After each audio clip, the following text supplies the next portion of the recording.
El sujeto como receptor. Resulta evidente que el núcleo del fenómeno de la comunicación está en el sujeto.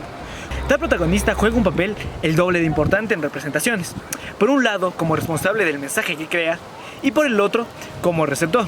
Desde el punto de vista de la psicología de la comunicación, el receptor adquiere una enorme relevancia, por una doble razón. En primer lugar, porque el estudio de la psicología social remite de forma primaria al estudio de los sujetos y el proceso psíquico.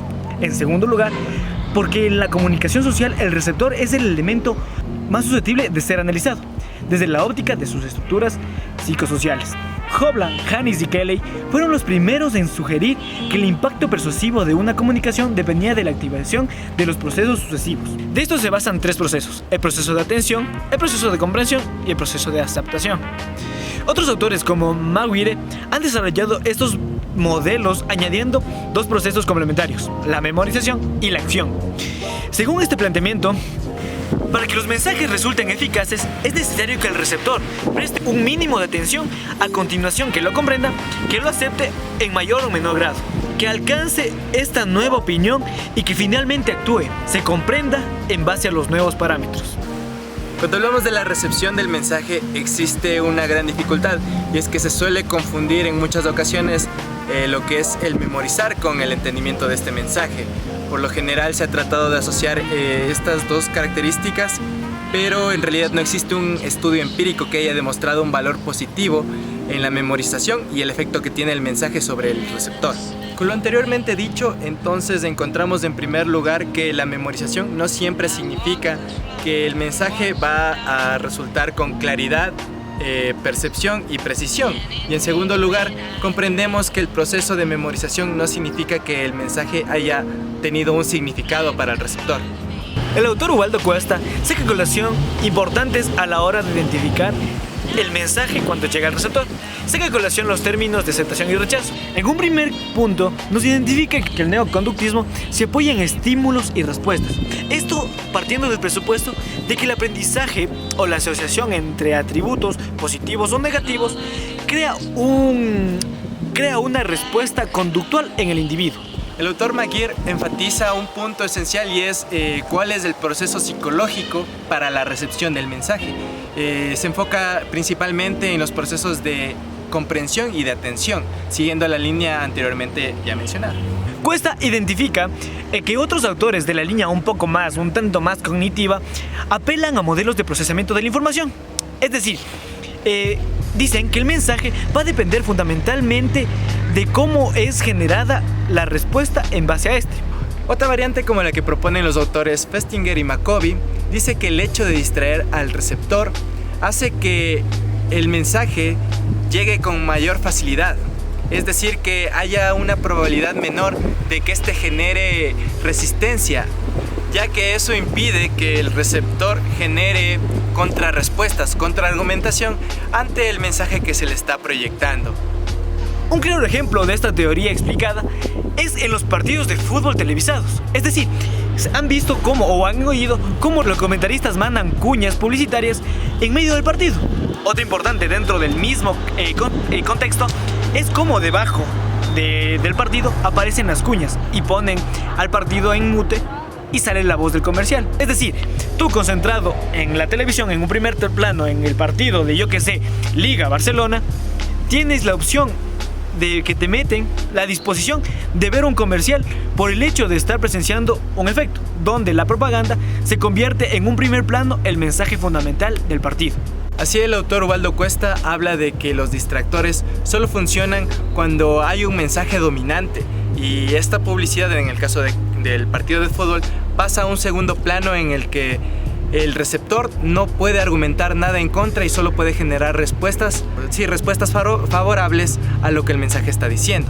Sin embargo, también Sherry y Hoblan, en la teoría del juicio personal, habían ya encontrado una implicación personal, en la que fundamentalmente el efecto es incrementar la resistencia o la persuasión, mientras que otros investigadores de la misma rama habían encontrado el efecto contrario, especialmente cuando se trataba de mensajes proactitudinales. Hay que distinguir dos puntos aquí. El primero es que en el caso de que el mensaje provoque la elaboración de pensamientos desfavorables al tema defendido, la implicación personal reforzaría esta tendencia y por consiguiente la resistencia a la persuasión sería mayor. Como segundo punto, en el caso contrario, es decir, si el mensaje tiene tendencia a generar la elaboración de pensamientos favorables al mensaje, la implicación reforzaría esta tendencia y en tal caso la eficacia de la comunicación aumentaría. Siguiendo con el texto, Ubaldo Cuesta nos muestra los factores del receptor de resistencia al cambio. Nos explica que se ha encontrado que en las diferencias grupales y especialmente en las individuales, los efectos y el proceso comunicativo, es decir, el cambio generado por la influencia del mensaje, son muy grandes. Se han estudiado diferentes mecanismos como responsables de estas diferencias individuales, entre los cuales destacan los siguientes. En el primer punto identifica la reactancia. Esto quiere decir que el individuo se niega a la aceptación del proceso, es decir, quiere o reniega de los argumentos que presenta su coactivo. Otro factor muy importante es el del compromiso. Este es una especie de comportamiento que se genera del sujeto ante un público, ya sea verbalmente o comportamentalmente. Pero cuando se hace un compromiso comportamental, esto hace que la resistencia al cambio se incremente. Esto quiere decir que además hay una relación que no necesariamente es rectilínea entre lo que es la resistencia al cambio y el compromiso.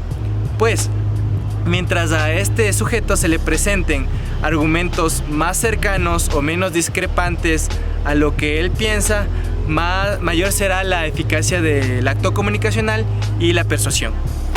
De la misma manera se presenta la resistencia pasiva o el efecto de dominación. Lo que quiere decir es que las audiencias se enfrentan a cierto tipo de mensajes con una actitud psicológica. Una actitud psicológica de distanciamiento o de distracción, lo que conlleva la selectividad. Consiste en que los receptores han olvidado las variables conceptuales del mensaje. Es decir, olvidan lo que recuerdan fundamentalmente la esencia del mensaje.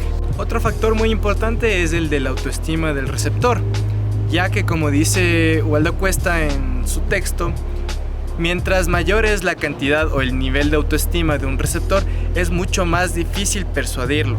En este caso existen bastantes variables, entre las que se encuentran el tipo de emisor al que se ven, digamos, sometidos en este caso. Mientras un receptor con una autoestima bastante alta presenta siempre seguridad en lo que sabe y entre lo que puede argumentar o contraargumentar ante el mensaje que se le está exponiendo, un receptor con muy baja autoestima puede ser víctima de un emisor que pueda parecer confiable, puede ser persuadido con mayor facilidad. Y esto se debe a este carácter de inferioridad al que se encuentra sometido el receptor por su baja autoestima. La independencia hace referencia a los sujetos autodirigidos que se comportan de forma más crítica, más objetiva y reflexiva con la información que reciben de los sujetos heterodirigidos. Es decir, les lleva a desarrollar posturas más frías frente al mensaje y por consiguiente a dejarse influenciar por este en menor medida. Por decirlo de otra manera, si los sujetos heterodirigidos perciben la sensación de necesidad de aproximación social, los sujetos heterónomos sometidos a esta presión son mucho más influenciados que los autónomos.